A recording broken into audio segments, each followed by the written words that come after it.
आऊज़ु बिल्लाहि मिनश शैतानिर रजीम बिस्मिल्लाहिर रहमानिर रहीम। Dear students, अस्सलाम वालेकुम। क्लास 9th का लेक्चर नंबर है बेटा 17। प्रीवियस लेक्चर में हमने एक्सरसाइज 8.1 के कुछ क्वेश्चन किए थे। नेक्स्ट आज एक्सरसाइज 8.1 के क्वेश्चन नंबर 3 से स्टार्ट करते हैं। क्वेश्चन नंबर 3 है बेटा, are the following lines parallel to x axis या पैरेलल टू वाई एक्सिस। आपने ये बताना है कि ये जो इक्वेशन ऑफ लाइंस गिवन है ये एक्स एक्सिस के पैरेलल हैं या वाई एक्सिस के पैरेलल हैं। बेटा प्रीवियस लेक्चर में हमने ये बात कि अगर y 0 के इक्वल हो, y किसके इक्वल हो बेटा, 0 के इक्वल हो, तो उसका जो ग्राफ बनता था वो पैरेलल टू y एक्सिस बनता था, और अगर x 0 होगा तो वो पैरेलल टू x एक्सिस होगा। क्यों? क्योंकि अगर y कोऑर्डिनेट 0 है तो वो पॉइंट x एक्सिस पर लाई करेगा, और अगर हमारे पास x कोऑर्डिनेट है तो वो पॉइंट y एक्सिस पर लाई करता है। बेटा फर्स्ट पार्ट करते हैं, 2x - 1 इज इक्वल टू 3। बेटा यहां पर देखें, यहां पर क्या y है? y नहीं है, तो इसका मतलब y 0 के इक्वल है। y किसके इक्वल है? 0 के इक्वल है। अगर y 0 के इक्वल होगा तो जो ग्राफ बनेगा वो पैरेलल टू y एक्सिस बनेगा, पैरेलल टू y एक्सिस। इसी तरीके से सेकंड पार्ट है कि x + 2 is equal to -1। y यहां पर इंक्लूड नहीं हो रहा, y इंक्लूड नहीं हो रहा, it's mean y is equal to 0, and when y coordinate is equal to 0 then the graph will be the parallel to the y axis। Clear होगी बात बेटा। नेक्स्ट थर्ड पार्ट देखें, वो कहता है कि 2y + 3 इज इक्वल टू 2। बेटा यहां पर x इन्वॉल्व नहीं हो रहा, it's mean x is equal to 0। अगर x 0 के इक्वल है तो जो ग्राफ बनेगा वो पैरेलल टू x एक्सिस बनेगा। नेक्स्ट बेटा हमारे पास पार्ट है कि x + y is equal to 0। देखिए बेटा x भी इंक्लूड हो गया, y भी इंक्लूड हो गया, तो इट्स मीन ना तो ये पैरेलल टू x एक्सिस होगा, ना ही ये पैरेलल टू y एक्सिस होगा, बल्कि प्लेन के अंदर ये पॉइंट कहीं पर भी लाई कर सकता है। नेक्स्ट बेटा फिफ्थ पार्ट है, 2x - 2y is equal to 0। Same previous question की तरह x भी इंक्लूड है, y भी इंक्लूड है, इट्स मीन ना ही तो x 0 के इक्वल है, ना ही y 0 के इक्वल है, तो इसका मतलब ये इसका जो ग्राफ होगा, ये जो होगा, ये ना ही तो x एक्सिस के अंदर होगा, ना ही y एक्सिस के अंदर होगा। नेक्स्ट हम करते हैं क्वेश्चन नंबर 4। बेटा क्वेश्चन नंबर 4 में वो कहता है कि find the value of m and c of the following lines by expressing them in the form of y is equal to mx + c। बेटा देखें, वो कहता है कि आपके पास जितनी भी लाइंस हैं आपने उसको इस फॉर्म के अंदर एक्सप्रेस करना है कि y is equal to mx + c। अब यहां से बात क्लियर हो रही है कि y एक वेरिएबल सेपरेट हो, बाकी तमाम टर्म्स इक्वेशन के दूसरी तरफ हो। y के साथ ना तो कोई चीज मल्टीप्लाई हो, y पर ना ही तो कोई चीज डिवाइड हो, और y के साथ साइन भी किसका होना चाहिए? प्लस का होना चाहिए। तो बेटा आपके पास जितने भी क्वेश्चन की स्टेटमेंट होगी उन तमाम को आपने इस फॉर्म के अंदर कन्वर्ट करना है, और फिर m और c की वैल्यू को फाइंड करना है। बेटा क्वेश्चन है कि 2x + 3y - 1 is equal to 0। बेटा हमने y की वैल्यू को सेपरेट करना है, 3y वैसे एज इट सेम यहीं पर रहने दिया, +2x इधर आकर -2x, -1 इधर आकर क्या बन गया? +1। लेकिन हमें y अकेला चाहिए। y क्या चाहिए? अकेला चाहिए। y के साथ कोई चीज मल्टीप्लाई या डिवाइड नहीं होनी चाहिए। तो 3 को खत्म करने के लिए 3 पर डिवाइड करेंगे, y is equal to -2x + 1/3, y is equal to -2/3x + 1/3। अब इक्वेशन ये है, आप कंपेयर करेंगे y is equal to mx + c के साथ। बेटा यहां पर m है, यहां पर क्या है? -2/3, तो m की वैल्यू क्या आ गई? -2/3। ये c है, यहां पर c की वैल्यू क्या है? 1/3, तो m की वैल्यू भी आ गई और c की वैल्यू भी आ गई है। नेक्स्ट हमारे पास इसी क्वेश्चन नंबर 4 का डी पार्ट है, 2x - y is equal to 7।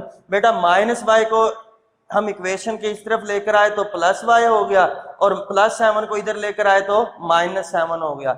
Equation बनी 2x - y is equal to 7। हम लिख सकते हैं y is equal to 2x - 7। अब देखें y जो है वो सेपरेट हो चुका है, y के साथ कोई भी चीज मल्टीप्लाई या डिवाइड नहीं हो रही। तो बेटा किसको मैं लिख सकता हूँ, y is equal to 2x plus into -7। इसको बेटा अब हम कंपेयर करते हैं, y is equal to mx plus c। बेटा यहाँ पर m है, यहाँ पर m की जगह पर क्या है 2, तो m की वैल्यू 2, यहाँ पर c है, यहाँ पर c की जगह क्या है -7 and c is equal to -7। तो m और c दोनों की वैल्यू को हम फाइंड कर चुके हैं। नेक्स्ट क्वेश्चन नंबर 5 है, वो कहता है verify the following point lie on the line 2x minus y plus 1 is equal to 0 or not. उसने डिफरेंट पॉइंट्स गिवन दिए हुए हैं और एक लाइन उसने गिवन दी हुई है 2x minus y plus 1 is equal to 0। आपने ये बताना है क्या ये पॉइंट्स इस लाइन पर लाई कर रहे हैं या नहीं कर रहे। बेटा जो भी पॉइंट होगा वो ऑर्डर पेयर की फॉर्म में होगा। हमने पढ़ा हुआ है कि पॉइंट जो है वो क्या है x व y, x कोऑर्डिनेट और ये क्या होता है y कोऑर्डिनेट। ये पॉइंट है 2 व 3, तो इसका मतलब इसका x कोऑर्डिनेट क्या होगा 2 और y कोऑर्डिनेट क्या होगा 3। इसका मतलब इस लाइन में हम x की जगह पर 2 पुट करेंगे, y की जगह पर 3 पुट करेंगे। From the given point P2 व 3 x coordinate is 2 and y coordinate is 3। सो इस इक्वेशन में x की जगह पर क्या इक्वेशन लाइन क्या थी बेटा 2x minus y plus 1 is equal to 0। x की जगह 2 पुट किया, y की जगह 3 पुट किया, 2 2s are 4 minus 3 plus 1 is equal to 0। 4 plus 1 5, 5 में से 3 को माइनस करेंगे 2, 2 is not equal to 0. Hence we can say that the point does not lie on the line 2x minus y plus 1 is equal to 0. बेटा अगर इसका answer 0 को equal आ जाता तो इसका मतलब ये था कि ये पॉइंट इस लाइन पर लाई करता है, लेकिन इसका आंसर 0 के इक्वल नहीं आया तो इसका मतलब ये पॉइंट इस लाइन पर लाई नहीं करता। बेटा क्वेश्चन नंबर 3, क्वेश्चन नंबर 4 और 5 के रिमेनिंग पार्ट्स आप इजीली खुद कर सकते हैं। नेक्स्ट हम एक्सरसाइज 8.2 की तरफ मूव करते हैं। बेटा इसमें सबसे पहले हम क्वेश्चन नंबर 3 को देखते हैं। बेटा एक्सरसाइज 8.2 का क्वेश्चन नंबर 3 सेम उसी तरीके से है जैसे कि एक्सरसाइज 8.1 का क्वेश्चन नंबर 2 था। वो कहता है बेटा sketch the graph x minus 3y plus 2 is equal to 0। बेटा इसको आप सॉल्व करेंगे इक्वेशन को कि एक वेरिएबल को सेपरेट कर लें। बेटा -3y इधर आकर +3y प्लस 2 इधर आकर -2, x is equal to 3y minus 2। x in term of y define हो गया कि x in term of y। x जो है वो डिपेंड कर रहा है किसके ऊपर, y पर। इट्स मीन के y जो है वो इंडिपेंडेंट वेरिएबल होगा और जो वेरिएबल इंडिपेंडेंट होगा उसकी वैल्यूज हम अपनी मर्जी से सपोज कर सकते हैं। हमने वैल्यू की y की वैल्यू को सपोज किया 1, 0 व -1। आप तमाम क्वेश्चन के अंदर यही वैल्यू सपोज कर सकते हैं। इंडिपेंडेंट वेरिएबल चाहे वो x हो चाहे वो वेरिएबल y हो, आप उनकी वैल्यू को सपोज करेंगे 1, 0 और -1। देखें एक पॉजिटिव वैल्यू आ जाएगी, एक नेगेटिव आ जाएगी और 0 पर भी उसकी वैल्यू आ जाएगी। तो बेटा x is equal to 3y minus 2, y की जगह 1 पुट किया तो x की वैल्यू क्या आई 1। y की जगह पर 0 पुट किया तो x की वैल्यू क्या आई -2। इसी तरीके से y की जगह -1 पुट किया तो आंसर क्या आया -5। ऑर्डर पेयर की फॉर्म में लिखेंगे। ऑर्डर पेयर में पहले वैल्यू x की आती है फिर y की आती है, तो पहला ऑर्डर पेयर क्या बनेगा 1 व 1, फिर क्या बनेगा -2 व 0, फिर क्या बनेगा -5 व -1। ये 3 ऑर्डर पेयर बन गए हैं आपके पास। आपने इन तीनों ऑर्डर पेयर को ग्राफ पर ड्रा करना है। ऑर्डर पेयर में देखें सबसे हाईएस्ट जो नंबर आ रहा है वो -5 है।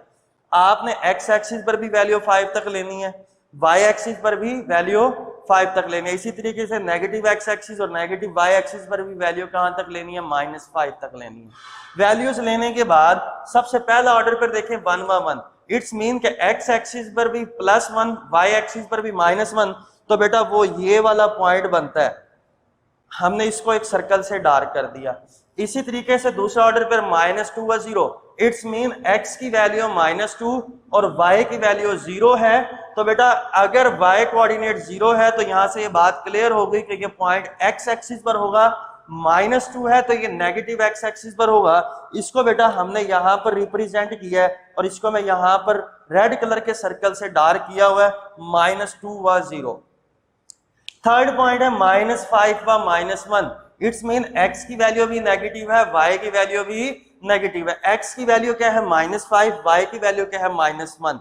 बेटा x नेगेटिव x एक्सिस पर देखेंगे तो -5 यहां पर था और -1 यहां पर, तो ये जो पॉइंट है जिसको बेटा मैं ब्लू कलर से टिक कर रहा हूं और ब्लैक कलर से सर्कल किया हुआ, ये क्या है -5 व -1। उसके बाद हमने इन तीनों पॉइंट्स को ज्वाइन किया तो आप देखें कि ये जो लाइन है, ये लाइन एक स्ट्रेट लाइन आ रही है। ये लाइन क्या आ रही है बेटा, स्ट्रेट लाइन आ रही है और ये इसका ग्राफ है। ये इक्वेशन लीनियर थी, ये इक्वेशन क्या थी, लीनियर। और हमें पता है कि लीनियर इक्वेशन का जो ग्राफ होता है वो हमेशा स्ट्रेट लाइन होता है। अगर ये लाइन स्ट्रेट लाइन नहीं बनेगी तो इसका मतलब आपका ग्राफ ठीक नहीं है।